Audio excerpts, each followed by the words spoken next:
And delay is expensive. Delay costs you confidence. Delay costs you momentum. Delay costs you self-respect. Because every time you don't do what you said you would do, you teach yourself that your word doesn't matter. And once your word doesn't matter to you, it won't matter to anyone else either.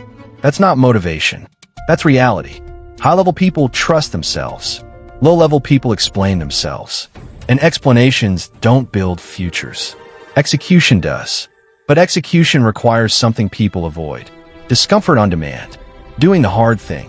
When nobody is forcing you. Doing the work. When there's no applause. Showing up. When it would be easier to disappear. That's the gap. Everybody wants the results of discipline. But nobody wants the lifestyle of discipline. You can't fake consistency. You can fake effort for a day. You can fake intensity for a week. But you can't fake who you are repeatedly. Your habits expose you. And habits don't care about what you say. They reflect what you tolerate. Let's talk about tolerance. What you tolerate in your life becomes your standard. If you tolerate excuses, you'll live with excuses. If you tolerate average, you'll become average. If you tolerate distractions, you'll stay distracted. And here's the scary part. Most people don't realize they've lowered their standards. They call it being realistic. No, you're just tired. And tired people negotiate with their dreams. But let me tell you something powerful. You don't need more motivation. You need structure. Motivation is emotional. Structure is mechanical. Structure doesn't care if you're tired. Structure doesn't care if you're inspired. Structure says, this is what we do, period. And when structure becomes identity, you stop asking how you feel. You start asking what needs to be done. That's grown man discipline. That's grown woman discipline. No babysitting, no hype, just responsibility. See, the reason this hurts is because deep down, you know you've been playing small. You know you've been delaying. You know you've been capable of more. And potential is a dangerous thing because unused potential turns into regret. Not immediately, slowly, quietly. 1 year becomes 5. 5 becomes 10. And one day you wake up wondering where the time went. It didn't go anywhere. You gave it away to comfort. And comfort never gives returns. Discomfort does. Growth does. Pressure does. And pressure reveals character. That's why some people break and others rise. Same pressure, different preparation. And preparation doesn't happen when life gets hard. It happens before. That's why discipline matters. Discipline is not punishment. It's protection. It protects your future from your current laziness. It protects your goals from your moods. It protects your identity from your excuses. And once you understand that, you stop fighting discipline. You embrace it because discipline gives you something rare. Control. Control over your time. Control over your habits. Control over your direction. And direction matters more than speed. I'd rather see you move slow, in the right direction, than fast in the wrong one. Because fast distractions still lead nowhere. Let me tell you the truth nobody tells you. The path you want requires a version of you you haven't met yet. And meeting that version will cost you the old one. Old routines, old friends, old comfort zones. That's not loss. That's evolution. But evolution hurts because it requires separation. You can't stay who you were and become who you want to be. That's a lie people sell. Growth demands sacrifice, and sacrifice reveals seriousness. You say you want more. Your sacrifices will confirm it. Not your posts, not your words. Your sacrifices.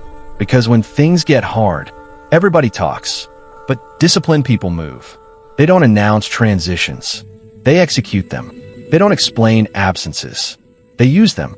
And that's why they look different later. You don't see the lonely mornings. You don't see the silent nights. You don't see the battles they won privately. You only see the results. And you want the results without respecting the process. That's not how life works. Life doesn't respond to wishes. It responds to standards. Raise your standards. Your life responds. Lower them. Your life follows. So before we go any further in this series, I need you to answer this honestly. Are you serious? Not emotional. Not inspired. Serious. Because this journey doesn't reward excitement. It rewards endurance. And endurance is built daily. Listen to me carefully. This is the part most people don't talk about. They talk about starting. They talk about dreaming. They talk about wanting more. But they don't talk about pressure. Because pressure is where the truth shows up. Pressure doesn't ask who you want to be. Pressure exposes who you already are. And when pressure hits, there are no motivational quotes that save you. There is no music loud enough. There is no speech powerful enough. There is only what you've built inside. That's it. See, everybody wants growth. Until growth demands isolation. Everybody wants strength. Until strength requires silence. Everybody wants success. Until success asks you to walk alone. For longer than you expected. And this is where most people quit. Not because they're incapable, but because they're uncomfortable being alone. With their own thoughts. Because silence is loud. When you don't like who you are yet. Let me tell you something real. When you start changing, your old life will fight back. Old habits will call your name. Old friends will question your seriousness. Old comforts will feel extra tempting. Not because you're weak, but because you're leaving familiar territory. And familiarity feels safe, even when it's killing your potential. That's why growth feels like loss at first. You lose conversations. You lose free time. You lose easy laughter. But what you gain is clarity. And clarity is dangerous to a distracted world. Because once you're clear, you can't pretend anymore. You know when you're wasting time. You know when you're lying to yourself. You know when you're avoiding the work. And that awareness is painful. But pain with awareness is better than comfort with regret. Pressure doesn't come to break you. It comes to shape you. But shaping requires resistance. That's why disciplined people don't run from pressure. They train under it. They put themselves in uncomfortable situations on purpose. Early mornings, late nights, hard conversations, strict routines. Not because they enjoy pain, but because they respect growth. Let me say this clearly. You cannot grow in the same environment that made you comfortable. Something has to change. And most of the time, that something is you. Your standards, your routines, your excuses. You don't rise to your goals. You fall to your habits. And under pressure, habits take over. That's why motivation is useless in hard moments. When life hits you, you don't rise inspired. You respond trained. And if you didn't train discipline, you'll default to comfort.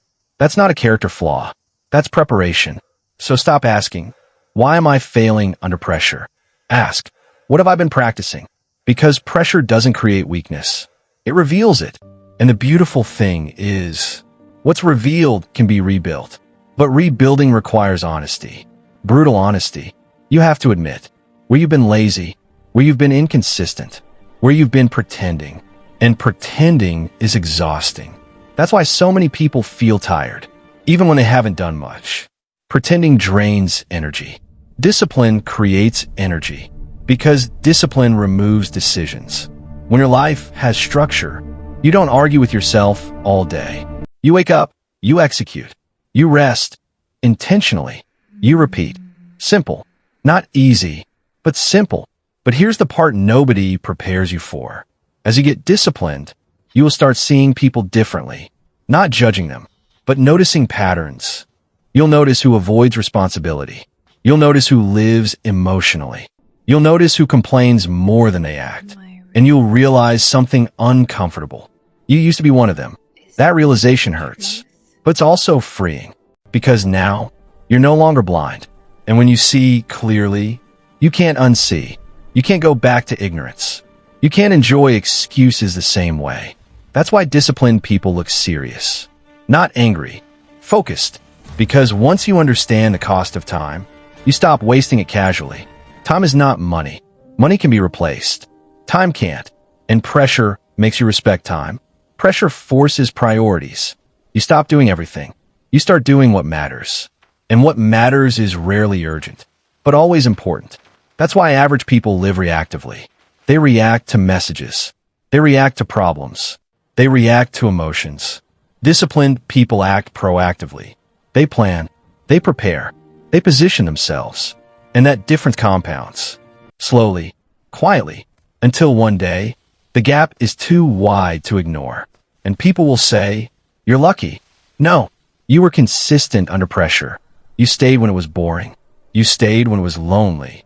You stayed when nobody was clapping. That's not luck. That's endurance. And endurance is built by choosing discipline repeatedly. Not once, not when it feels good. Repeatedly. Let me talk to the person who feels tired right now. Not physically, mentally. You're tired of fighting yourself. Tired of restarting. Tired of feeling behind. Listen, you're not broken. You're unstructured. You don't need a new personality. You need new systems. Systems remove emotion. Systems create predictability. And predictability creates confidence. When you know you'll show up, you stop doubting yourself. And self-doubt is expensive. It makes you hesitate. It makes you second-guess.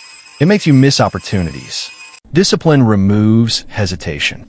You don't ask if you feel like it. You ask if it aligns with your standards. And standards are not flexible. That's why discipline feels harsh at first. Because you've been too gentle with yourself. You've been negotiating with your future. But pressure doesn't negotiate. Life doesn't negotiate. Bills don't negotiate. Deadlines don't negotiate. Responsibilities don't negotiate. So why do you keep giving yourself passes? You wouldn't give anyone else? High performers are strict with themselves and graceful with others. Low performers are strict with others and gentle with themselves. Flip that. Hold yourself accountable, not with anger, with commitment. Because commitment says, I don't quit on myself, even when I'm tired, even when I'm unsure, even when it's slow. That's how identity changes. You don't wake up confident. You earn confidence. You earn it by keeping promises when nobody is watching. And pressure will test those promises. It will test your patience. It will test your discipline. It will test your focus.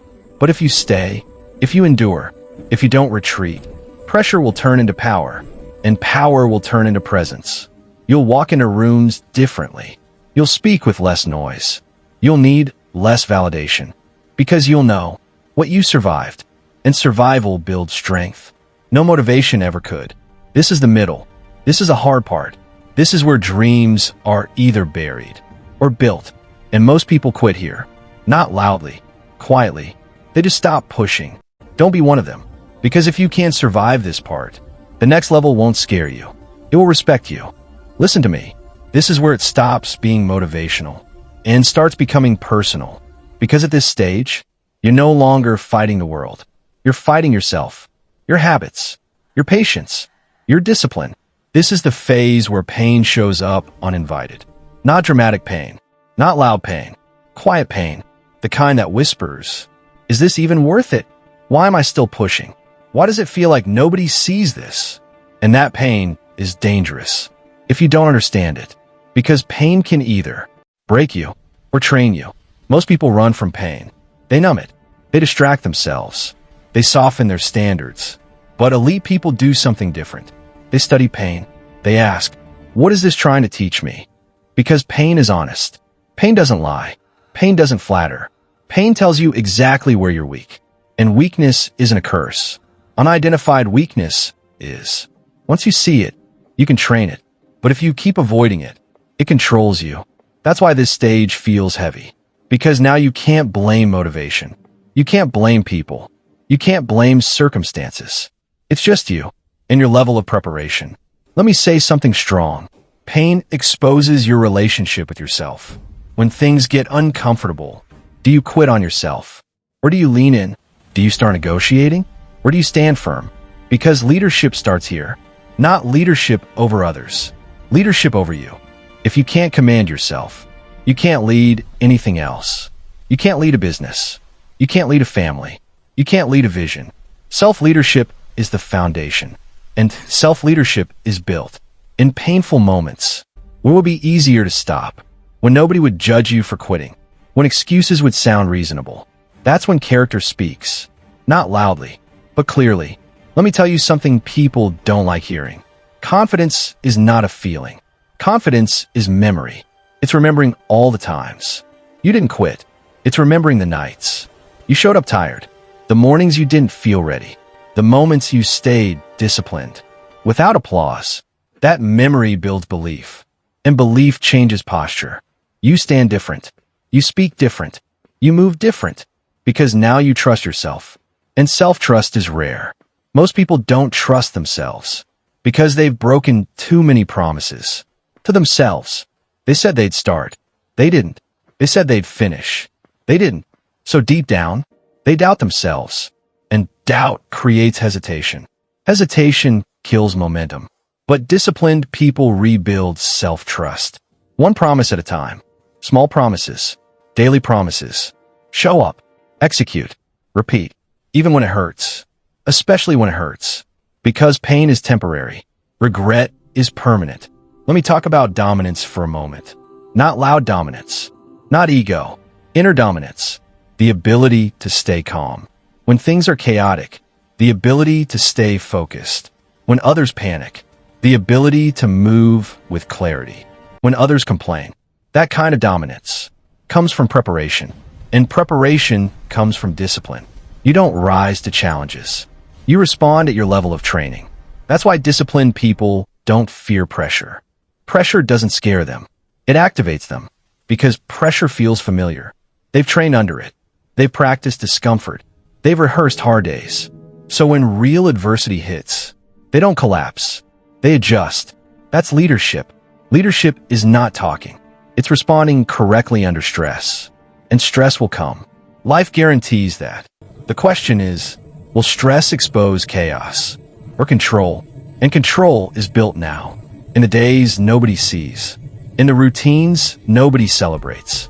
This is where people start calling you different. They'll say you're too serious, too intense, too focused. What they really mean is, you're no longer distracted like them. And that bothers people. Because discipline highlights disorder. But don't let that stop you. You're not here to be understood. You're here to be effective. And effectiveness requires sacrifice. Sometimes sacrifice of comfort.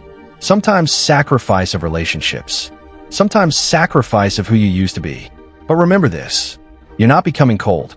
You're becoming controlled. There's a difference. Cold people shut down. Controlled people stay intentional. They choose their reactions. They choose their words. They choose their battles. And that level of control is power. Not flashy power. Quiet power. The kind that doesn't need validation. Because when you've survived pain, you don't need approval. You know what you're capable of. And that knowing changes everything. You stop chasing motivation. You stop chasing attention. You chase standards. And standards don't fluctuate. That's why disciplined people are predictable in the best way. They show up. They execute. They don't disappear. Even when it's hard. Especially when it's hard. Let me be honest with you. This part of the journey is not exciting. It's repetitive. It's demanding. It's lonely. But it's necessary.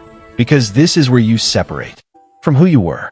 This is where pain stops being punishment and starts becoming preparation. And once that shift happens, you don't fear hard days anymore. You respect them because you know hard days are building something in you that easy days never could. You're no longer becoming disciplined. You're becoming dangerous to excuses, to weakness, to average. And in the final part, we talk about something bigger than you. Legacy, standards for life, no return mindset. But before you go there, you must survive here. And if you're still listening, you already are. Listen to me. This is the last part. And I need you locked in. Because this is not about motivation anymore. This is about who you decide to be for the rest of your life. At this stage, you've already paid too much to turn back. You've sacrificed comfort. You've sacrificed ease. You've sacrificed the version of you that wanted everything to be convenient. So now let me ask you something serious. Why would you go back? Why would you lower your standards after you've finally learned what discipline can build? See, most people don't fail because they can't do it. They fail because they forget why they started. They relax. They drift. They assume consistency is optional. And that's how discipline dies. Not suddenly, slowly. That's why this final level is about standards for life. Not goals, not seasons. Standards.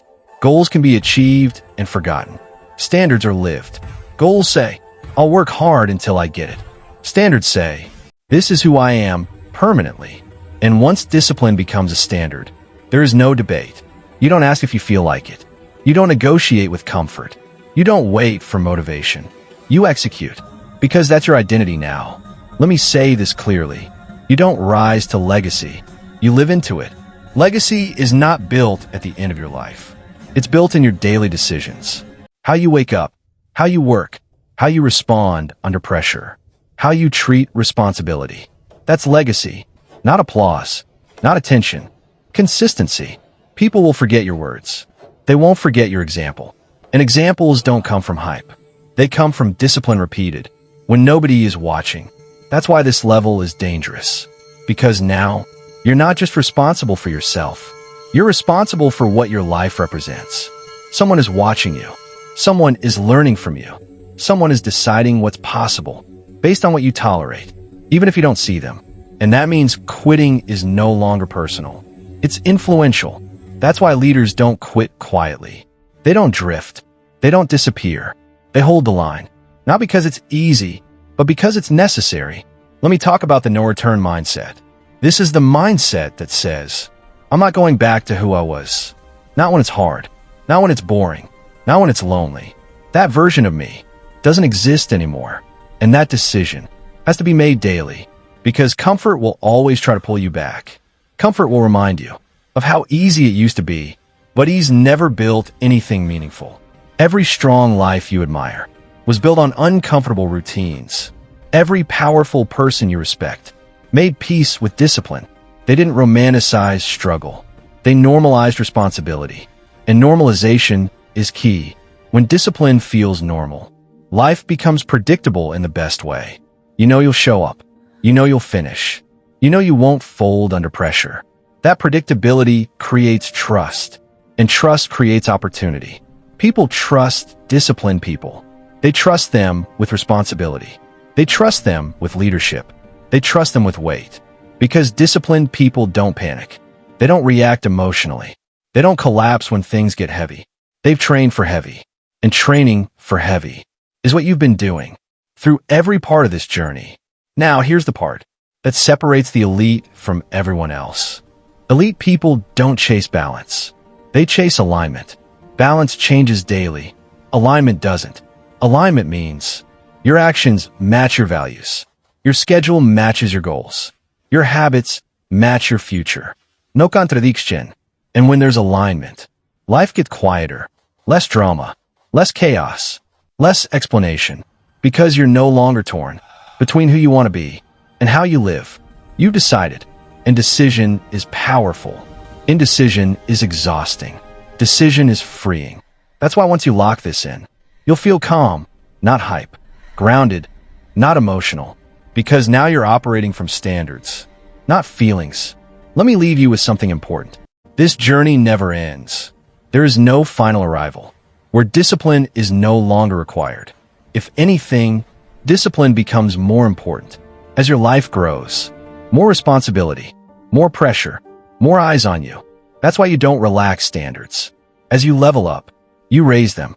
New level, new demand. And instead of fearing that, you respect it, because you've already proven you can handle hard. You've already survived isolation, pressure, pain. So this isn't new. This is familiar. And familiarity with discipline is the greatest advantage you can have. Because now, nothing scares you the same way. You don't fear hard work. You don't fear effort. You don't fear consistency. You welcome it, because it's who you are. So here's the final truth. Motivation brought you here. Discipline kept you here. Standards will define you here. There's no going back. Only forward. Only higher. Only stronger. Not because life got easier, but because you got better. This is the end of the series, and the beginning of your responsibility to live it. Listen, I don't want you clapping right now. I don't want you nodding your head. I want you honest. Because everybody says they want more. More money. More respect. More freedom. More time. More life. But very few people want the price of more. And that's where the problem starts. See, wanting more sounds good. Posting about more looks good. Talking about more feels good. But living for more? That's uncomfortable. That's lonely. That's painful. That's inconvenient. And most people don't quit because they're weak. They quit because they didn't understand what they signed up for. You said you wanted more, but you didn't know it would demand your sleep. You didn't know it would demand your excuses. You didn't know it would expose your discipline. Because more doesn't come to the motivated. It comes to the committed. And commitment doesn't care about your feelings. Let me be clear with you. There are two versions of you living inside the same body. One version loves comfort, loves shortcuts, loves tomorrow, loves excuses that sound intelligent. The other version? It's tired, it's quiet, it's patient, and it's dangerous. That version doesn't speak much. It works. And every single day, you choose which one wins. Not with words, with actions. You don't wake up accidentally disciplined. You wake up intentional, or you drift. And drifting is the fastest way to waste years. Let me ask you something real. How many times have you told yourself, I'll start Monday? How many times have you promised yourself change and then negotiated your way out of it? See, the problem is not that you don't know what to do. The problem is, you keep giving yourself permission to delay.